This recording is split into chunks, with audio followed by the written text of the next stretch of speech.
अस्सलामु अलैकुम नाज़रीन। रमज़ानुल मुबारक का महीना हमारे लिए अल्लाह ताला का खुसूसी इनाम है।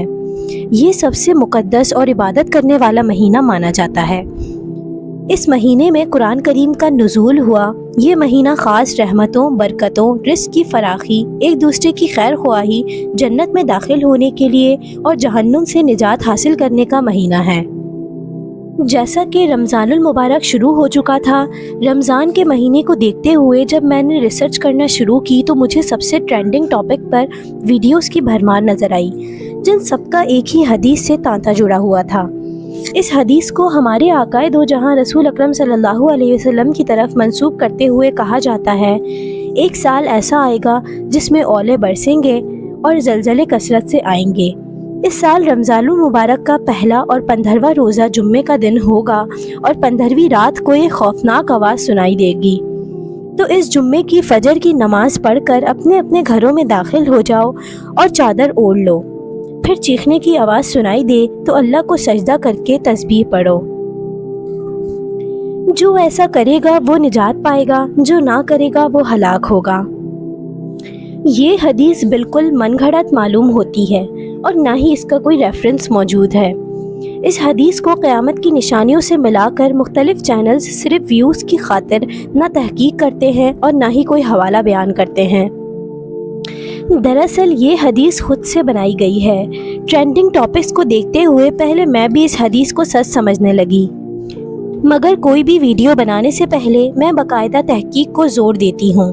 तहकीक करने पर पता चला कि इस हदीस की कोई हकीकत दरअसल मौजूद ही नहीं है, ना ही इस हदीस को बयान करने वाले इस हदीस का कोई हवाला दे पाते हैं। मन घड़त बनाई हुई बात हुजूर अकरम सल्लल्लाहु अलैहि वसल्लम की तरफ मंसूब करना अव्वलीन दर्जे का गुनाह है। बुखारी शरीफ की रिवायत है, हुजूर अकरम सल्लल्लाहु अलैहि वसल्लम ने फरमाया, मेरे ऊपर झूठ बोलना किसी आम शख्स पर झूठ बोलने की तरह नहीं है।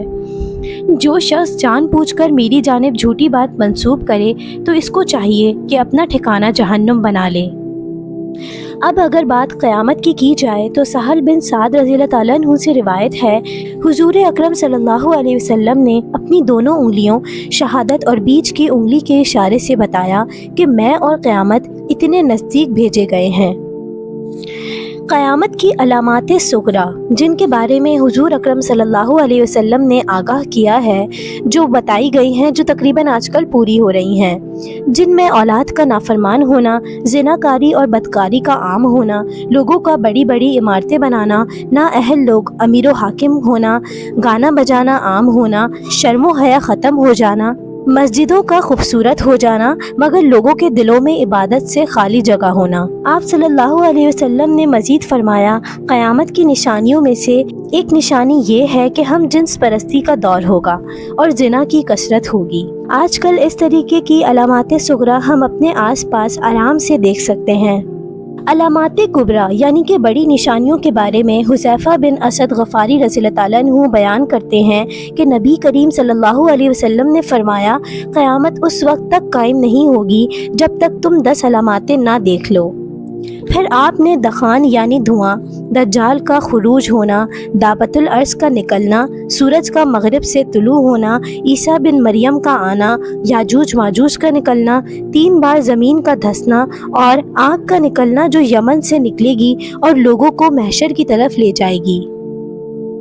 ये सब चीज़ें अलामात कुबरा के अंदर आती हैं जो क़यामत आने के बिल्कुल करीब करीब ज़ाहिर होंगी। मज़ीद बयान करते हुए फरमाया, जब क़यामत की तमाम निशानियाँ ज़ाहिर हो जाएंगी तब हुक्म इलाही से हज़रत इसराफ़ील अलैहिस्सलाम सूर फूकेंगे, जिससे कुछ दुनिया फ़ना हो जाएगी। फिर अल्लाह ताला हुक्म करेंगे और वो दोबारा सूर फूकेंगे, जिससे तमाम मुर्दे ज़िंदा हो जाएंगे। फिर सब इंसानों और जिनों का हिसाब किताब लिया जाएगा। नेक अमाल वालों को जन्नत और बुरे अमाल वालों को दोज़ख में डाला जाएगा।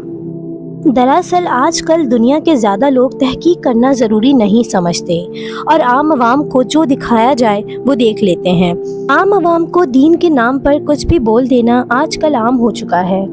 इन लोगों को अल्लाह ताला का खौफ नहीं होता जो बनी बनाई बात को हदीस में ढाल देते हैं।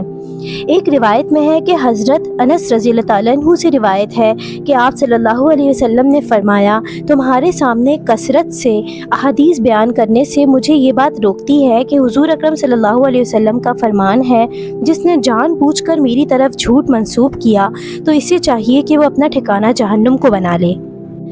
اس طرح کے عمل مختلف قوموں نے اپنی کتابوں کے اندر تبدیلیاں لا کر کیے ہیں، اپنی کتابوں کو بدل دیا ہے، جس کے اندر ہندو، یہودی اور عیسائی لوگ شامل ہیں، جن کا اختتام آج گمراہی پر ہوا ہے۔ قرآن کریم چونکہ ایک سچی کتاب ہے اور اللہ کا وعدہ ہے کہ وہ اس کی حفاظت خود کرے گا، دور جدید میں رہتے ہوئے اکثر و بیشتر من گھڑت حدیثیں بنا کر خوب اچھی طریقے سے پیش کی جاتی ہیں۔ ہمارا رول سب سے پہلے یہ ہونا چاہیے کہ ہر حدیث کو سن کر بلا جھجک اس پر یقین نہ کریں۔ احادیث کی مختلف کتابیں جو پوری دنیا میں مانی جاتی ہیں، جب تک کوئی حدیث ان کتابوں میں موجود نہ ہو اس پر یقین نہ کریں۔ حدیث کو سن کر اس کا حوالہ یا ریفرنس ضرور تلاش کریں، یا اگر کوئی آپ کو حدیث سنا رہا ہے تو اسے حوالے کے ساتھ سنیں۔ اس سے آپ اور ہم دونوں کبیرہ گناہ سے بچ سکیں گے۔ ہمیں 6 احادیث کی کتابیں بالکل درست ملتی ہیں، جن میں صحیح بخاری، صحیح مسلم، جامع ترمذی، سنن ابی داؤد، سنن النسائی اور سنن ابن ماجہ شامل ہیں۔ ان میں موجود احادیث بالکل اتھینٹک ہیں اور پوری دنیا کے مسلمان انہیں فالو کرتے ہیں۔